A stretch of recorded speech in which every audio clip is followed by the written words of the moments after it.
Hey everyone, welcome back to Meet the Experts. I'm your host, Mariella Pepin, and today I'm with our expert. Hi, I'm Cathy Doyle. I'm an esthetician at SpaDerma Lincoln Park, and I've been an esthetician for over 10 years. Amazing. Thanks for joining us, Cathy. Thank you for having me. Today we're talking about post-care and pre-care for corrective treatments, which are some more intense treatments that you can do, because this is going to be different than how you prep and post for a non-corrective treatment. Am I right? To an extent, yes. I feel like when you're doing just like your basic facials, there's not as much going in that I feel like you need to really be as mindful of recovery time. Whereas your more advanced corrective treatments, like your lasers, your microneedling, even peels, there is more recovery time, that could range from like 5 to 7 days. So usually with that, yes, there is a little bit more post-care that needs to be put into account to get the best results, but also make sure that your skin heals the fastest and the best it can. Yeah. Okay, amazing. Because you're investing a lot in this. Yeah. You don't want to... You're putting in a lot of money towards these treatments, so you want to make sure you get the most bang for your buck. Absolutely. Yeah. Love that. Okay, so let's start with kind of defining what a corrective treatment is. Let's say someone watching doesn't really know what that means. What is a corrective treatment? What does corrective mean? What are we correcting? Yeah. So corrective treatment is going to be more your results driven. Usually that's when you're coming in with a specific concern. So it might be acne, it might be hyperpigmentation, so your sunspots, or we're trying to maybe tackle a little bit more of aging, like your crepey skin, more deeper fine lines and wrinkles. So your corrective treatments are going to be a little more aggressive because we're actually going in to help make that change. So either we're trying to clear up that acne or we're trying to reverse the aging, where we're trying to soften the fine lines, wrinkles, or maybe if there's some scarring, we're trying to soften those up as well to give you more of that even texture. So more advanced treatments, more aggressive treatments that, with time, you will slowly start to see that improvement. Okay, amazing. So is there kind of like a standard pre-treatment routine that you tell your patients to follow in terms of what they should do or shouldn't do before a corrective treatment? Yes. So love that question. Yes. Usually, when someone comes in, I've never seen them, we always like to do a full skin analysis consultation. But the biggest thing is we want to make sure their skin is, healthy enough to even get the treatment. So we do have some clients that come in, barrier might be a little disrupted or compromised for many different reasons. And so for that, usually, I'll send them home and tell them, we need to spend a good month on just doing a good hydrating routine to get your skin barrier back to at its optimal, but at its strongest and healthiest. So that way you can receive this treatment. And then your recovery isn't going to be as long. So something like that. But for the basics, usually retinol is like a big one that I like to have my clients on because retinol is going to help with cell turnover rate. So that's making sure our skin cells are shedding more regularly. But also it just helps to make sure it's nice and strong. Okay. So retinol, I feel like is a good prep for anybody. Or pigment inhibitors are another one for my girls that might be struggling with pigmentation. Okay. Just to make sure that we have that melanin activity nice and suppressed. So there's not as much of a likelihood of like post-inflammatory hyperpigmentation. Okay, so if we're prepping the skin with a pigment inhibitor or retinol, about how long are you usually spending prepping before you get to that treatment level? Ideally, like a month is usually a good amount of time.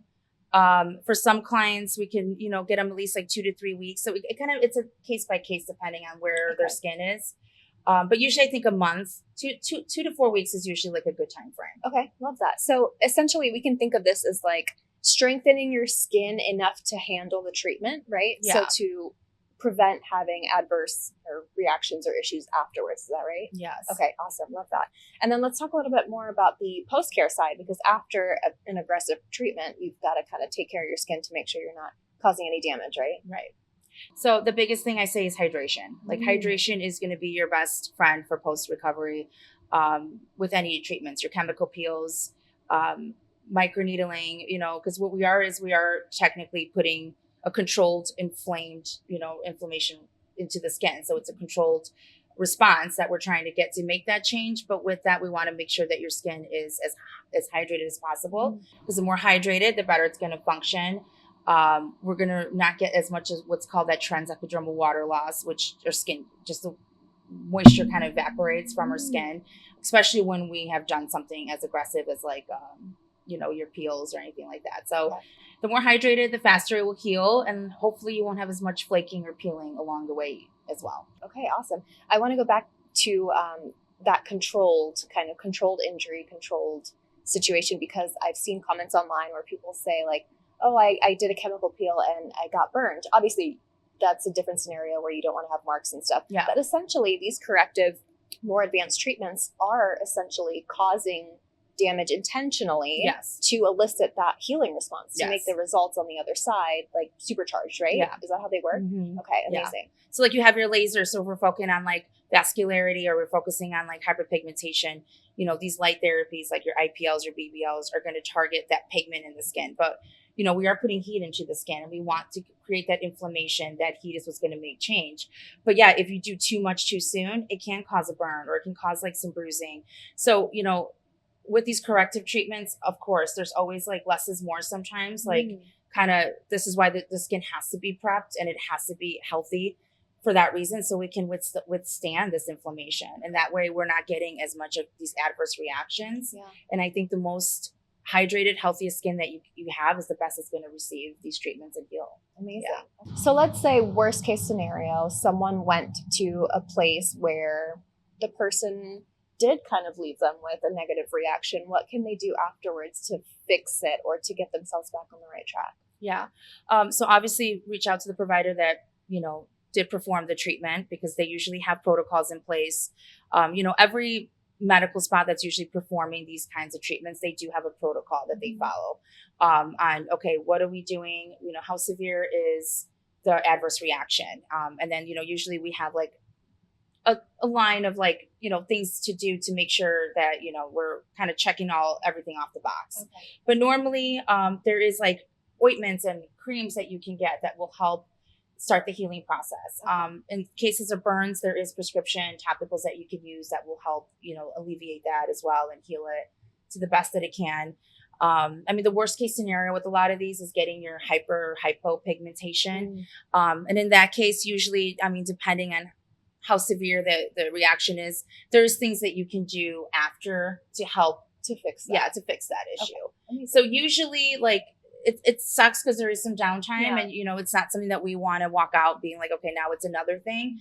But it's not like an end all be all. Usually there is things in place that will help you heal and recover and hopefully, be able to reverse that damage. Okay, good. I feel like that's really good to know, and it's helpful for anyone who might be experiencing that right now. Like, it's okay. It's okay. You can get back. It happens, but yeah, you'll get it fixed. It's happened to all of us. I think we all, and our skin sometimes too has different ways of responding. Yeah. It could be environmental things. So sometimes I do a peel, and one time I do and my skin heals great, and some other times it might take a little longer. But there's so many factors. It could be hormonal. It could be a lot of different things too. Yeah. I think that kind of veers into a different topic, which let's just go for it. But like, I think that's something that a lot of people should know going into aesthetic treatments, is that just because you responded one way your first time doesn't mean that that's always going to be the case. So major example I can think of is chemical peels. Yeah. A lot of patients, especially who are newer to chemical peels, will have that belief that like, oh, if my skin doesn't peel or if it doesn't really shed a lot, then it didn't work. But that's not true, right? No, that's not true. And once again, we're talking state of like where your skin's at. So for your first time, it's never experienced this. It's, it could be what your proper like skincare routine is at home. Maybe you're not using all the right things. And so maybe your first peel, you did peel a lot. It's something new for the skin. Maybe it hasn't been prepped good enough, but then, you're on a good routine. You're doing these treatments more regularly. With time, I've noticed my clients peeling will be different. They will bounce back faster. They might get more flaking than actual peeling. And I said, that's great. Like that means your skin is healthy. It's, it's used to this. We've gotten it to a point where it's acclimated and it can handle these kind of treatments. Amazing. So it's not a bad thing. Yeah. But then there's always like other options. If they ever want to get the full effect and they want to go deeper, then you would have to move into like, a more aggressive treatment. Yeah. So in a peel sense, it would be like more of your medium depth peel opposed to like your superficial peel. Okay. But yeah. Love that. That's really helpful for people. And I think it goes back to like doing lasers too. I feel like this is one thing that I do when I'm doing like lasers with treatment with clients is like their first time they come in, their skin might be one way, but like when they come back a month from now, it could be a hormonal thing, or maybe they're on some new supplements. Their skin might react or be more sensitive to the certain settings that we had in place their first time. And so that's why I think it's important to always adjust and see where your client's skin is at the time right before you do the treatment, because it can change any day. Like every week it's different. That's a great point. Yeah. All right. Well, thank you so much, Cathy, for your expertise today. Before we go, we're going to ask you for one piece of advice, a tip, a saying, a motto you love, just something to leave our audience with. So the big thing that I would recommend for my clients when it comes to hydration is look for your moisturizers that have ceramides, that have some hyaluronic acid as well, because that is a humectant, so it's going to draw in moisture into the skin. So the big thing you're looking for is ceramides, hyaluronic acid, squalene. That's it. Awesome. Stay hydrated. Stay hydrated. Okay. Thank you so much for watching our episode of Meet the Experts. And don't forget to follow us and stay tuned for more episodes. If there are any topics you want us to chat about next, leave them in the comments. Bye. Bye.